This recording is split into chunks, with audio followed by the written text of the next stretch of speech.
Saudara-saudari terkasih, apakah saudara sudah memulai hari ini dengan penuh sukacita dan punya niat untuk berbuat baik meskipun kecil?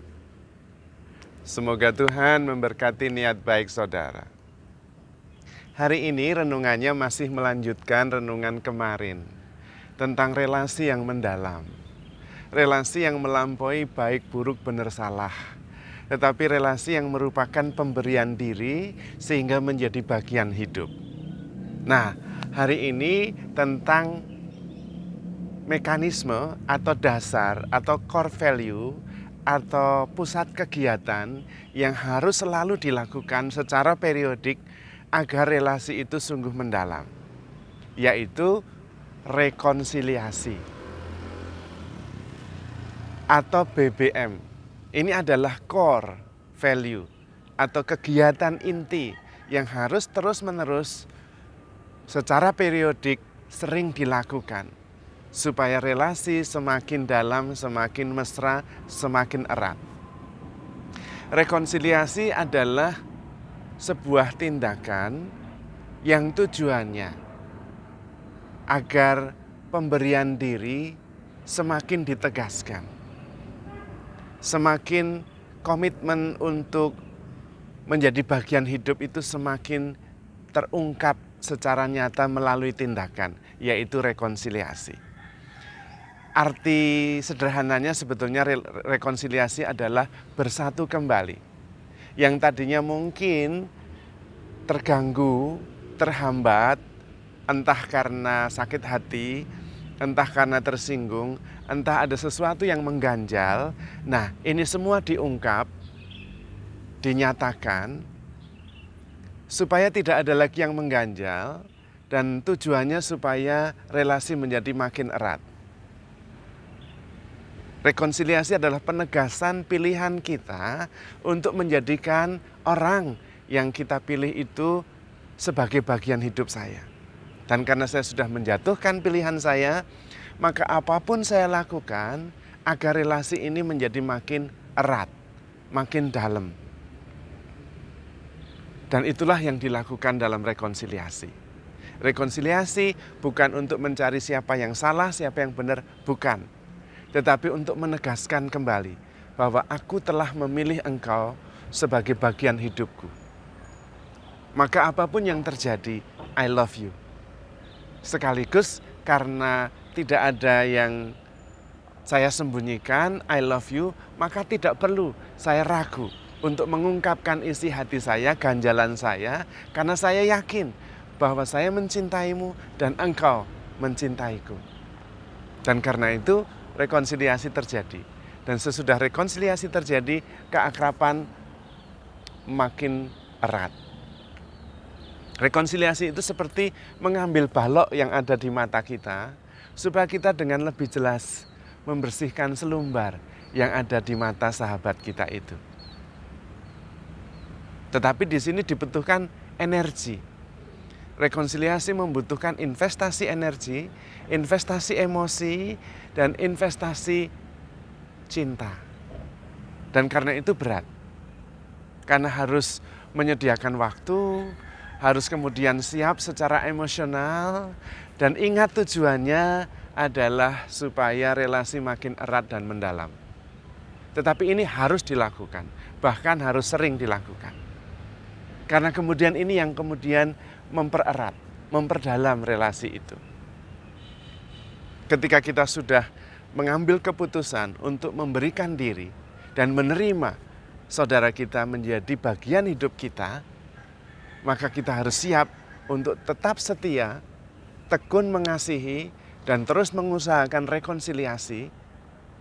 Tidak masalah baik, buruk, benar, dan salah, tetapi yang paling utama adalah makin erat, makin mesra. Dan jalannya adalah rekonsiliasi ini. Tetapi rekonsiliasi pertama-tama adalah menyadari kuasa pengampunan yang sudah diberikan oleh Tuhan atas dosa-dosa kita. Itu dasarnya. Bukan pertama-tama bahwa sahabat saya salah, saya mengampuni. Bukan. Bukan pertama-tama saudara saya ini membutuhkan pengampunan. Bukan. Tetapi saya menyadari bahwa pengampunan sudah diberikan berlimpah-limpah dari Allah, sehingga saya bisa lebih jernih melihat situasi peristiwa dari sudut pandang Allah yang Maha Pengampun itu. Dan kemudian saya juga mau mengampuni supaya relasi lebih mendalam. Tujuannya adalah relasi makin erat, makin mesra, makin dalam. Karena itu dibutuhkan ketulusan. Maka saya mengatakan perlu investasi energi, investasi emosi, investasi waktu. Dan ini tidak mudah. Terutama di dalam zaman yang maunya serba cepat. Maunya serba sederhana, instan. Itu tidak bisa. Relasi membutuhkan investasi yang sangat besar. Tetapi sangat penting dan sangat perlu. Kalau kita berinvestasi dalam hal ekonomi begitu besar, kenapa kita tidak berinvestasi dalam hal relasi? Karena ini juga menjadi dasar seluruh hidup kita. Ada nasihat orang tua yang mengatakan, bangun dulu relasi, bangun dulu keluarga, baru bangun bisnis. Jangan terbalik, karena nanti akan kacau balau. Keluarganya rusak, relasinya rusak, bisnisnya juga rusak. Tetapi kalau membangun relasi dulu, membangun keluarga dulu, maka bisnis bisa dibangun di atasnya, menjadi lebih kokoh. Karena dasarnya adalah cinta, dasarnya adalah ketulusan, dasarnya adalah komitmen dan ketekunan. Maka penting menjadikan rekonsiliasi sebagai sebuah pola atau mekanisme yang sering dilakukan dalam relasi-relasi yang sudah kita tetapkan sebagai relasi yang mendalam. Relasi yang bersifat belonging, bukan sekedar urusan baik buruk benar salah, tetapi sebuah pemberian diri. Dan karena itu Tuhan sendiri memberikan kepada kita seluruh hidupnya. Dan kita sendiri diminta untuk lebih sering merayakan sakramen rekonsiliasi. Karena disitulah kita merasakan kasih Allah yang begitu besar. Bahwa meskipun berdosa saya tetap dicintai. Meskipun saya melukai hati Tuhan, komitmen Tuhan kepada kita tidak berubah. Dan karena itu saya berani setiap kali datang untuk menerima penegasan kembali bahwa saya tetap dicintai. Sekali dicintai, tetap dicintai oleh Tuhan. Tetap diampuni. Dan karena itu mempunyai kekuatan juga untuk mengalahkan dosa, mempunyai kekuatan juga untuk mengampuni. Tuhan yang pertama kali mengajak kita untuk sadar bahwa di dalam diri kita itu ada balok yang menghalangi pandangan kita. Sehingga kita seringkali justru lebih fokus pada selumbar kesalahan kecil yang ada di dalam diri saudara-saudari kita. Dan kita fokus di situ. Lupa bahwa mata kita tertutup oleh balok yang begitu besar. Yaitu kekurangan kita sendiri. Prasangka buruk kita sendiri. Yang menghalangi kita melihat berkat yang begitu luas. Kesiapan saudara kita untuk rekonsiliasi terhadap kita. Kesiapan saudara kita untuk mencintai kita apa adanya. Keterbukaan saudara kita untuk menerima kita menjadi bagian hidupnya. Kadang-kadang kita tidak mampu melihatnya. Karena kita tertutup oleh prasangka.